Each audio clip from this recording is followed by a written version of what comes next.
घरों पे छापी पड़ी, गिरफ्तार किया गया, आधी आधी रात को उठाया जाता था। जो इस्लामाबाद से उनको पता है कि वो हारे हुए हैं, जो पिंडी डिवीजन से है उसको पता है कि वो हारे हुए हैं। मैं यहाँ सबसे पूछना चाहता हूँ कि थोड़ी आपके अंदर कोई जमीर जाग रहा है कि नहीं जाग रहा?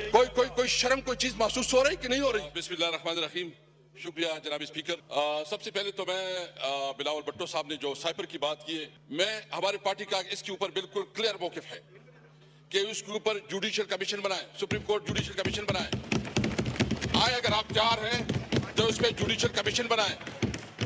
जिस तरह साइबर में जो हमारा मौकिफ था, एक 19 ग्रेड का ऑफिसर हमारे एम्बेसडर को बुला के जिस तरह वो डिक्टेशन देता है, वो हमारी कौमी गैरत पे एक बहुत बड़ा सवालिया निशान था। क्या हम पाकिस्तानी इस तरह ट्रीट होंगे? मैं बिलावल भुट्टो साहब से ये जो उसने बात की है, अब पहले मैं तो दूसरी बात करना चाहता हूं। क्या शहबाज शरीफ साहब और यहां मुस्लिम लीग नून की जितनी लीडरशिप थी, ये सब नहीं कहते थे कि झूठ का फलंदा है, कोई साइफर नहीं है? ये प्रेस कॉन्फ्रेंस करते थे, ये तकरीरें करते थे और ये कहते थे कि झूठ है, कोई हकीकत इसकी नहीं है। फिर इस साइफर को बुनियाद बना के इमरान खान के खिलाफ जिस तरह उसको सजाएं दी गई, जिस तरह अदालत का, यानी मुझे तो समझ नहीं आ रही कि एक दिन में 11-11 घंटे अदालत की प्रोसीडिंग चलती है, 14-14 घंटे जो है अदालत की प्रोसीडिंग चलती है, और मकसद यह है कि किसी तरह गन पॉइंट से, जज के ऊपर गन पॉइंट से उसको सजा दिलाई जाती है, इसलिए कि इलेक्शन के दौरान अपने वर्कर को, अवाम को मायूस किया जाए कि इमरान खान की कोई कैरियर नहीं है।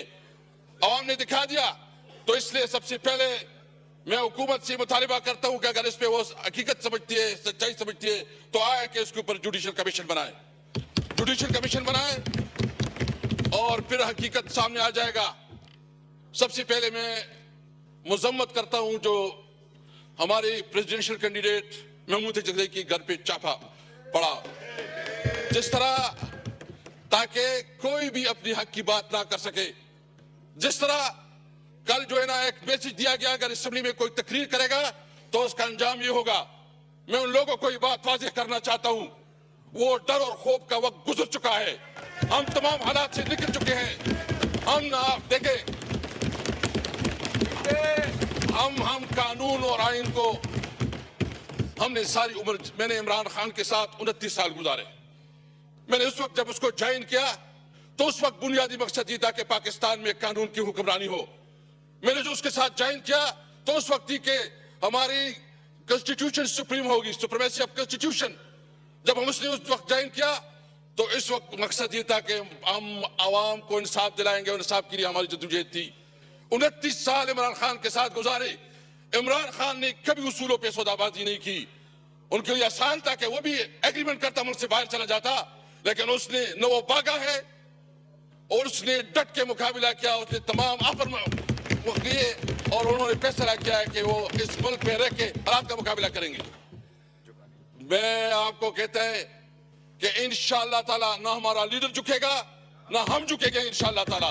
अगर किसी का यह ख्याल है कि इमरान खान इस किस्म के हथकंडों से वो किसी उसके ऊपर आ जाएगा, किसी ऑफर को कबूल करेगा या कोई कंप्रोमाइज करेगा, कोई कंप्रोमाइज नहीं होगी। हमारा वही मकसद है कि पाकिस्तान के अंदर कानून की अलमबरदारी हो, आईन बालादस्त हो, मुल्क में हम आजाद जुडिशरी चाहते हैं। तो इसलिए मैं आज ये वाज़ेह करना चाहता हूं, अगर किसी की गलतफहमी है, ये जो लोग आए हैं ये सारे कुंदन बन गए, कुंदन, इसमें कोई डरने वाला नहीं है। मैं इस सीट पे, जनाब स्पीकर, मैं इस सीट पे रहा 3-3.5 साल।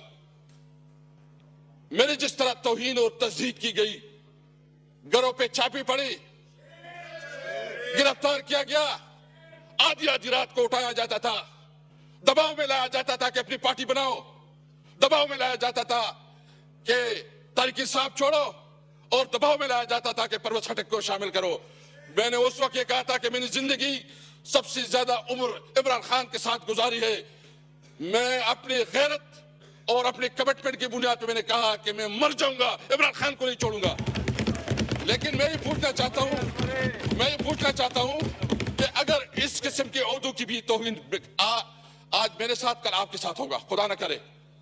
क्योंकि अगर ओहदों की, मैंने उसको कहा आप मेरी तौहीन नहीं कर रहे हैं, आप पाकिस्तान की तौहीन कर रहे हैं, आप पाकिस्तान की इस ओहदों की तौहीन कर रहे हैं, क्योंकि आपके सामने जो हम लोग जो पॉलिटिशियन हैं ये बिल्कुल आप किसी तरह इतना में नहीं समझते, इसलिए ये बात बिल्कुल वाज़ेह होना चाहिए। और मैं एक और बात भी करना चाहता हूं कि ये सिर्फ अभी नहीं, अभी हमारी शुरुआत हो चुकी है। इंशाअल्लाह हम एक बहुत बड़ी तहरीक बनाना चाहते हैं और इसमें हम उन तमाम पार्टियों को दावत देना चाहते हैं जो पार्टियां इस इलेक्शन के ऊपर कंसर्न रखती है, वो बलूचिस्तान की पॉलिटिकल पार्टीज हो, वो सिंध की पॉलिटिकल पार्टीज हो, वो पंजाब और खैबर पख्तूनख्वा से हो। हम सबको इकट्ठा करेंगे आइन की बालादस्ती के लिए, हम सबको इकट्ठा करेंगे आजाद अदलिया के लिए, हम सबको इकट्ठा करेंगे सिविलियन सुप्रीमेसी के लिए इंशाअल्लाह ताला, हम सबको इकट्ठा करेंगे। ये बात भूल जाएं, ये तो आगाज है। ये जहां बैठे हैं फार्म 47 वाले, में बहुत माजरत से कहता हूं, इनको अपनी बीवी और अपनी बच्ची भी मैंने नहीं समझते। इनको पता है इनकी अपनी जमीन भी, इनको जो कराची में हमारे मैंडेट पे डाला गया है, डाका डाला गया है, इनसे पूछे, उनको पता है कि वो हारे हुए हैं। जो इस्लामाबाद से उनको पता है कि वो हारे हुए हैं, जो पिंडी डिवीजन से है उसको पता है कि वो हारे हुए हैं। उसने जो वजीर आजम बनाया गया, उस वजीर आजम की कोई से है, उसकी कोई वैल्यू है, उसकी कोई अखलाकी कुव्वत है? मैं आप सबसे पूछना चाहता हूं कि थोड़ी आपके अंदर कोई जमीर जाग रहा है कि नहीं जाग रहा? कोई शर्म, कोई चीज महसूस हो रही कि नहीं हो रही? जिन्होंने वोट दिए हैं इसका परमानेंट सोल्यूशन निकले। बिलावल साहब कह रहे हैं, क्या है बेटे बिलावल साहब, मैं आपसे पूछना चाहता हूं कि क्या आपको पता नहीं है कि जो कुछ हुआ पाकिस्तान की तारीख में इतनी बड़ी रिगिंग कभी हुई है? इस तरह के जो धांधली हुए कभी इसका तस्वर मिलता है? इस तरह जो सिचुएशन, यानी आप बताएं कि इस तरह कभी हमारे वोटरों को उठाया जाता है, किस वोटर को उठाया जाता है? हमारे ये दबाव छोड़े, यानी उन्होंने इतनी मेहरबानी की कि मेरे अपने हल्के में पोस्टर छापे गए, मेरे फोटो छापा गया और उसके साथ दूसरे निशान लगाए गए। ये जो निगरान हुकूमत है उसका ये काम था। मैं एक और पूछना चाहता हूं, हमारे साथ सीनियर लीगल लोग बैठे हैं, कि जो पंजाब की निगरान हुकूमत कितनी टाइम रही है 2023-24 के बजट में कि 262 बिलियन देंगे, अभी तक कोई फंड नहीं दिया गया। जो पेट्रोलियम और दीगर चीजों में जो कमिटमेंट किए गए 75 बिलियन, यानी एक तरफ वहां जंगजदा इलाका है, वहां एक तरफ शोरश बपी हुए हैं। अफगानिस्तान के साथ जो हमारा थोड़ा बहुत रोजगार होता था वो आपने बंद कर दिया। हमारा जो ख्वाब था कि हम सेंट्रल एशिया के साथ और एशियन जो रशियन स्टेट उसके साथ अपना कारोबार करेंगे, वो आपने बंद कर दिया। आप हमें पैसे नहीं दे रहे, तो इसका क्या मतलब है? क्या आप वहां मजीद दहशतगर्द पैदा करना चाहते हैं? क्या आप वहां मजीद एक्सट्रीमिज्म बनाना चाहते हैं? इसलिए हमने फैसला किया है, हम पाकिस्तानी हैं, हम आईनी पाकिस्तान पे यकीन रखते हैं, हम कानून और आइन के अंदर रहते हुए अपनी जद्दोजहद रखेंगे।